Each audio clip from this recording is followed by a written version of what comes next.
एक शाम प्राची टीवी पर सीरियल देख रही होती है। तभी उसकी सास वहां आती है।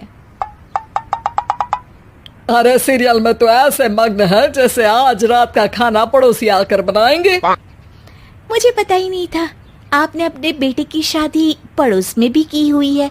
हैं? मतलब? मतलब इस घर में सारा काम बहू ही करती है, आप तो सिर्फ खर्राटे मारती हैं। अच्छा जी, फिलहाल तो तुम आराम फरमा रही हो, चलो जाओ, ये मेरे टीवी देखने का समय है। आहा, इसीलिए मुझे भगाया जा रहा है। सॉरी, अब तो बिल्कुल नहीं जाऊंगी। प्राची की इस बात पर दोनों सास बहू के बीच टीवी रिमोट के पीछे बच्चों जैसे छीना झपटी शुरू हो जाती है, जिसके बीच श्लोक भी काम से घर वापस आ जाता है। आज मेरी चूहे बिल्ली की जोड़ी किस बात पर झगड़ रही है? अरे तेरे बीवी मुझे टीवी नहीं देखने दे रही। अरे तुम्हारी मम्मी मुझे खाना बनाने के लिए फोर्स कर रही है। अरे वाह, ऐसे बेतुके रीजन पर तो बच्चे भी झगड़ा नहीं करते। अरे मुझे कुछ मत बोल, सब इसने ही शुरू किया है। हाँ हाँ, जैसे आप तो बहुत दूध की धूली है ना। अरे बस, दोनों चुप। प्राची जाओ, खाने की तैयारी करो। और माँ तुम छोड़ो, तुम्हें क्या बोलूं, शांति से अपना सीरियल देखो, मुझे दोबारा लड़ने की आवाज सुनाई नहीं देनी चाहिए। ऐसा बोलकर श्लोक वहां से चला जाता है, जिसके पीछे पीछे प्राची भी कुछ न कुछ बड़बड़ाते हुए रसोई में चली जाती है।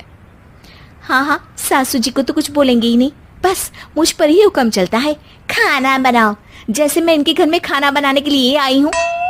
इसी तरह शाम बीतती है और रात को श्लोक और प्राची की सास खाना खाकर सोने चले जाते हैं, लेकिन प्राची गुस्से में कुछ खाए बिना काम में ही लगी रहती है। इस घर में किसी को घंटा फिक्र नहीं पड़ता, मैं खाऊं या भूखी रहूं। प्राची कुछ देर के लिए रसोई से बाहर जाती है और जैसे ही वापस आती है तो वहां दूध का भरा ग्लास देखकर हैरान रह जाती है। फिक्र पूरी है, बस दिखाना नहीं है। प्राची दूध पीकर सोने चली जाती है और अगली सुबह एक बार फिर सास बहू का कार्टून नेटवर्क स्टार्ट हो जाता है। ये तुमने ही किया है। अरे अजीब जबरदस्ती है, मैं बोल रही हूँ मैंने कुछ नहीं किया। दोनों ने मिलकर पूरे घर को पागल खाना बनाया हुआ है। यहाँ कोई नॉर्मल इंसान तो रह ही नहीं सकता, इसीलिए अब पड़ोसी क्या रिश्तेदार भी घर आने से कतराते हैं।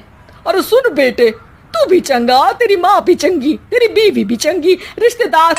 हाँ जी, आपको नहीं पता क्या, गंगाधर ही शक्तिमान है, रिश्तेदार ही। हाँ हाँ, बस समझ गया। कभी जानवरों जैसे लड़ेंगी तो कभी जुगलबंदी करेंगी। भाई मैं आप दोनों के बीच में नहीं फंसना चाहता। सास बहू की इस मनमौजी जोड़ी से परेशान होकर श्लोक अपना सिर खुजलाता वहां से चला जाता है। चलो अब मैं भी कीर्तन में जा रही हूँ। इस पर जैसे ही सास कमरे में अपना पर्स लेने जाती है तो वहां नाश्ते की प्लेट रखी देख मुस्कुराने लगती है और नाश्ता करके घर से बाहर निकलते हुए कुछ पैसे टेबल पर रख जाती है, जिसके कुछ देर बाद सिलेंडर वाला घर आता है। ओ मोरी मैया, मैं सिलेंडर के बारे में तो बिल्कुल भूल ही गई थी। घर खर्च के सारे पैसे भी मम्मी के पास है और श्लोक से बोला तो उल्टा 4 बात सुनाएंगे। प्राची ये सोच ही रही होती है कि अचानक उसका चेहरा चमक उठता है और वो घर में आकर इधर उधर देखने लगती है। तभी उसकी नजर टेबल पर रखे पैसों पर पड़ती है, जिन्हें वो सिलेंडर वाले को दे देती है। ये सब श्लोक देख लेता है। अच्छा बेटे, इतना बड़ा घोटाला, सबके सामने मैं तेरी दुश्मन और पीठ पीछे तेरी मेरी यारी। इस पर श्लोक एक प्लान बनाता है और शाम को सब एक साथ बैठे होने पर बोलने लगता है।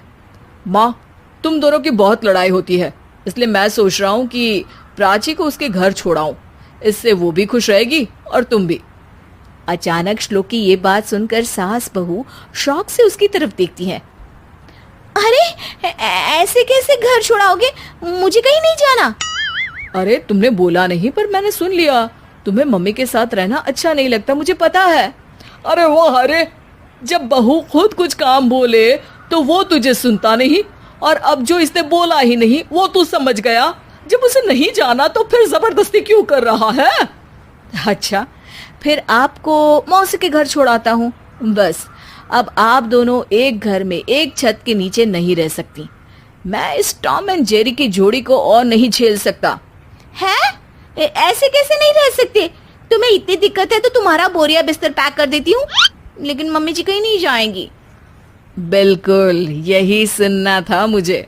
अगर दोनों में इतना ही प्यार है फिर हर वक्त ये लड़ाई का नाटक क्यों करती हो? देखा मैंने कैसे माँ किचन में दूध रखती है और तुम उनके लिए कमरे में नाश्ता रखती हो, और कैसे वो पहले ही तुम्हारी दिक्कत समझकर घर में पैसे रखकर बाहर जाती है। अरे भाई, इतना ड्रामा तो डेली सोप में भी नहीं होता जितना तुम दोनों ने इस घर में फैलाया हुआ है। तू हमें टॉम एंड जेरी बोलता है ना, तो याद कर वो दोनों भी एक दूसरे को बाहर वालों की बुरी नजर से बचाने के लिए हमेशा सबके सामने लड़ते थे, लेकिन अकेले में दिक्कत के समय मदद भी तो करते थे। बस हमारा रिश्ता भी कुछ ऐसा ही है। और वैसे भी अगर सास बहू में तू मैं नहीं होती तो दुनिया वालों को कहानियां कैसे मिलेंगी?